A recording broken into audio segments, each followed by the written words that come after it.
promise, we head out to the phones and welcome to the show, my friend, my former partner, but importantly for this segment, former Fighting Irishman from Notre Dame. It's Bertrand Berry. B-Train, happy Saturday. How are you, my friend? I'm doing good, brother. How you feeling today? Well, doing great. Talking sports. How bad could it be, right? Hey, on a Saturday, no pressure. It's all good. Hey, B-Train, you and I talked earlier this week, and, we talked a lot about Notre Dame and, their schedule and things like that. You look at this team and everything that's happening in college football right now, Notre Dame sits in a really interesting spot. The only true independent in college football. And for the longest time, Notre Dame wore that like a badge of honor. And I know you experienced that under the great Lou Holtz when you were in South Bend. That landscape is changing, and that might be something that Notre Dame has to rethink here as we move forward. Your thoughts on where Notre Dame fits in college football right now? Well, Mike, it's a matter of time. As you said, we've talked about it, and I truly believe that for Notre Dame to be relevant going forward, they really do have to make sure that they're part of the right conference. I think for many years, the Big Ten made a lot of sense because of the location of the Big Ten for the most part, and I think now today it still sits as the best option for Notre Dame to join a conference and compete and have a seat at the table when you start talking about the landscape of college football and where it's headed. I think it's headed to a 2 to 3 conference top tier, and then everybody else will be at a much different level. So they've got to make sure that they have that seat at the table. And I think, to me, the Big Ten, from where the majority of the teams play, just makes the most sense. Hey, Bertrand, it's Jackson here. And me and Grose talked off camera, and he told me how watching a Notre Dame game with you is unbelievable. You're super animate and love Notre Dame and everything about it, and you're all for this university and this football team. My question to you, Marcus Freeman year 2, he had a tough start last year. When you saw the hiring at first, and now you've seen what he's done in the program, what have you loved most of what Marcus Freeman's done at Notre Dame so far, and what do you expect here in year 2? The one thing that I've loved that he's been able to do, he's been able to really connect with the young players, being a younger coach. That's one thing that Notre Dame never had in the history of the program. They've always had older coaches that didn't really relate to what was going on with the college athletes and what life must be like on a day in and day out basis. And I think for him, being a younger man, I think he really has a pulse for what those guys go through. And I think he's really brought in that sense of family. Not that family hasn't always been there, but I think for coaches to exude that type of relationship with the players, that hasn't always been there. Of course, the players amongst themselves, we all looked at each other as family, and we still do to this day. I have a lot of great friends still from the University of Notre Dame, but I think now he's bridged that gap between coaches and players to where they look at him as family. They look at him as like a big brother as opposed to a father figure. Not to say that in a disrespectful way, but I think he understands what they're going through more than most. And I think the players have really bought into him and what he's trying to get done at the University of Notre Dame. And I think it's just a matter of time. He's recruited well in the year and a half that he's been at the helm. And I think you're going to see the benefits of that in years to come. One of the changes we talked about in college football, B-Train, is the movement of players. The transfer portal is real. It's active. You've got to manage it. You got to manage players in. You got to manage players out. I think a unique situation, though, for Notre Dame this year, and again, keeping up with what's going on in college football, I think, but Notre Dame, you don't see a lot of guys come in, transfer into Notre Dame. It's not a place that's easy to get into, the academic requirements and so on. But look at the depth chart for the Fighting Irish, and they've got a grad transfer from Wake Forest and Sam Hartman that's number 1 on their depth chart right now as the season is on the horizon. Your thoughts about the quarterback position, I should say, and the idea that you've got a grad transfer starting at quarterback for your alma mater? For me, Mike, I look at it as whoever gives us the best chance to win, I'm all for him. And for years, there was no transferring into Notre Dame. It was very difficult to transfer out of Notre Dame. And now the climate of college football has changed, and I think Notre Dame has been drug along with the overall change, and you start to see players come in and make impacts. And now when you have of impact at that caliber, at that position, you see how they've had to fully embrace it and really understand that they had to do what was in the best interest of the program. Yeah, of course, you want to keep things traditional, and if you can hold on to things that you've done in the past and it still works, then that's fine. But as you've seen some of the hit and misses, if you will, in recruiting a quarterback, I think that was one thing that really kind of held last year's team back a little bit. The fact that they didn't have that guy who could really put the ball down the field last year to the requisite weapons that they had. And now you see a quarterback who's had a lot of success at Wake Forest and who's done a lot of things and really able to elevate that position. And I think overall elevate the play of the team. And I'm excited for what he's bringing to the table. Hopefully he can come in and get off to a fast start, get that confidence built up, not only in his own ability, but get the confidence of the boosters and the players, the alum, and everybody else. So all the energy that's coming from the university and from the program can be positive. I think one of the benefits, too, as you know, playing there, Bertrand, and being independent is the ability to play different teams in different conferences. Looking at their schedule right now, they have the opportunity to play against potentially maybe even 3 conference champs with Ohio State, USC, and Clemson. When you look at this schedule, Bertrand, what game are you looking forward to most? And maybe a game that the outside noise, the nation might not think Notre Dame can win, but you yourself, Bertrand, think Notre Dame could pull off the win in the upset. Ohio State. That was quick.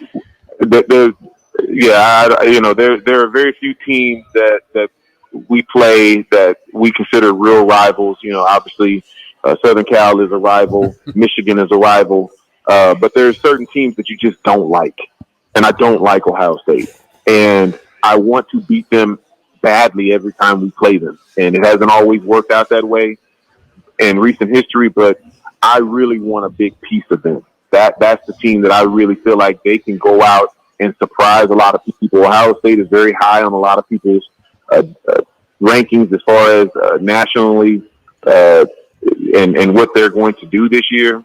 And I think if they can get that win against that team with all the attention that's coming their way, I think that would be just the springboard that Notre Dame would need to launch a national campaign to be in one of those top spots where they can actually get themselves in position to get a playoff appearance. So when you watch these Notre Dame games from home, do you put on your old jersey? Is there any like superstitious stuff that you may do the morning of these games? Kind of walk me through what it's like, Bertrand Berry, being a guy watching these games.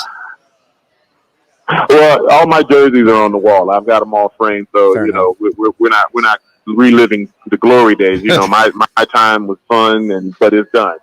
But I am intense. Mike knows this very well. I don't talk a lot when I'm watching games. There's no pregame ritual. I like to eat as much as I can and enjoy the game as much as I can. But I do react to just about everything, every call, every run, every pass. I am that guy. I am that alum that I have no filter and I have no shame in my game. I am supporting my alma mater 1,000%. And everybody else might as well just be window dressing because there's only one school as far as I'm concerned. I can concur. I've seen it firsthand. We're wrapping up with B-Train, Bertrand Berry. And I've said it many, many times when I'm on the radio doing different stuff. If I had a son that said, hey, Dad, I want to be a quarterback, the first call I would make would be to Dan Minucci and turn the development of my son over to Coach Minucci.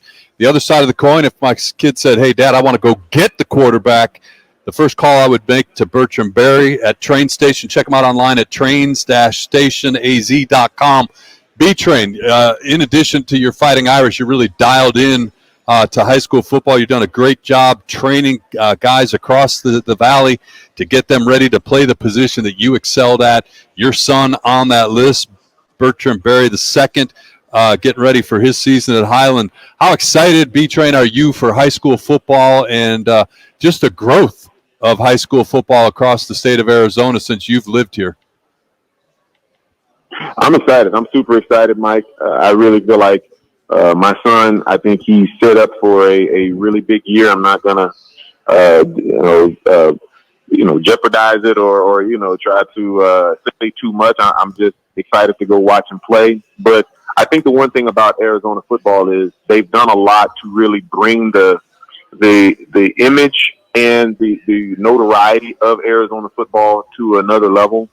There's a lot of teams around the valley that play outside of the state against teams in California and Utah and Nevada, all of the neighboring states, to get the image and the idea of Arizona football to be thought of in a different way. And you're still going to see that this year. There's still going to be some teams around the valley that play teams out of state, and I think it's really become a situation where if you can get to that open division and you can play in those quarterfinal, semifinal, and final game, you really accomplished something.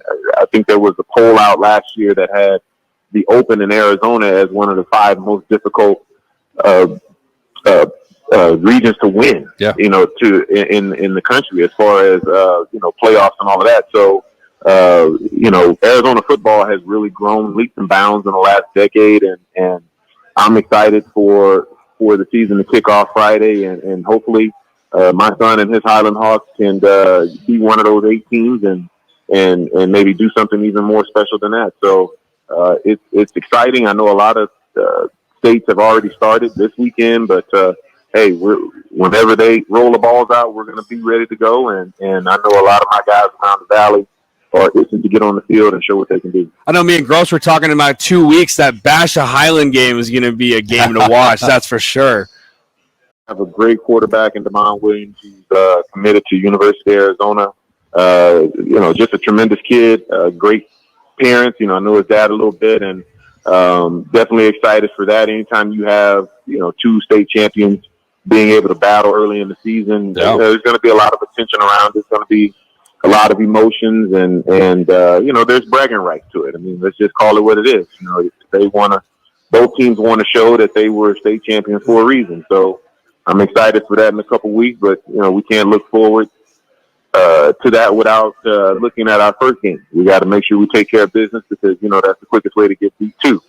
Hey. So I'm as competitive as anybody, and just like I am with Notre Dame, I'm kind of like that with Highland to a degree. I love watching my guys at other schools do their thing, but that's my son, man. Come on, you know what it is. There you go. Hey, Bertrand, wrapping up here, and I'll encourage people follow your work there at Train Station 1 on Twitter. And I love going down and watching you work with kids. I've sat through some of your workouts, but for somebody that might be thinking about that, hey, my kid might have something we want to work with. How much of what you teach the guys is physical preparation, and how much is it the mental part of the game? Mike, that's a great question. I would say as far as physical to mental, I would say maybe 60-40. Yeah. It's 60% physical, but it's 40% mental, because how you go about the business of setting up your opponent and playing that game is going to be so key, especially at this stage of development, whether you're talking about high school, middle school, or college. Before you get to the pros, it becomes more mental than anything. But high school is that sweet spot where there's just as much to be said about training the kid mentally as it is training him physically. And of course, you got to be able to do your thing from a physical standpoint, but having that ability to play the game within the game and to think a little bit ahead, that goes a long way towards success on either side. And whoever is able to do that the best and really navigate through a game and find ways to affect plays in a positive way, that's usually the team and the side of the ball that's going to win. And so I know there's a lot of great offensive coaches out there, and I'm just trying to be one of those defensive coaches that help give these kids here in Arizona an opportunity to go out there and compete at the highest level. And don't take his word for it. Like I said, go to Train Station 1 on Twitter, and you can see videos of the work that he does with kids, and you can see the commentary that guys that he's worked with, shoot back out there. You got a guy, Kason Whitaker, who committed to BYU, and it's a video from your place, you working with him. And like I said, proof is in the pudding, B-Train, the great work you're doing with these kids, getting them ready. B-Train, good stuff. Always good catching up with you. Thanks for making some time, and we'll check in with you midway through the season, see how the Fighting Irish are doing. All right? Go Irish. Let's go. Go Irish all day long. Appreciate you, brothers, man. You guys have a great rest of the day. Good stuff. B-Train, Bertrand, Barry, always good to catch up with him and get a little bit of breakdown on the Notre Dame Fighting Irish. Ohio State. I told you were going to ask him about, who's the team that he hates the most or whatever. I said, don't even bother. It's USC. I mean, I did a show with him for 2 years, and then we did podcasts, and, we talked. It's USC. And it's not Ohio State. It's not PG. Like, I have to cut him off. Richie would have his finger on the dump button once he gets on a roll when he starts talking about his dislike for the University of Southern California. Right here, keep the AFC, NFC South previews going. That's coming up next on Fox Sports 910.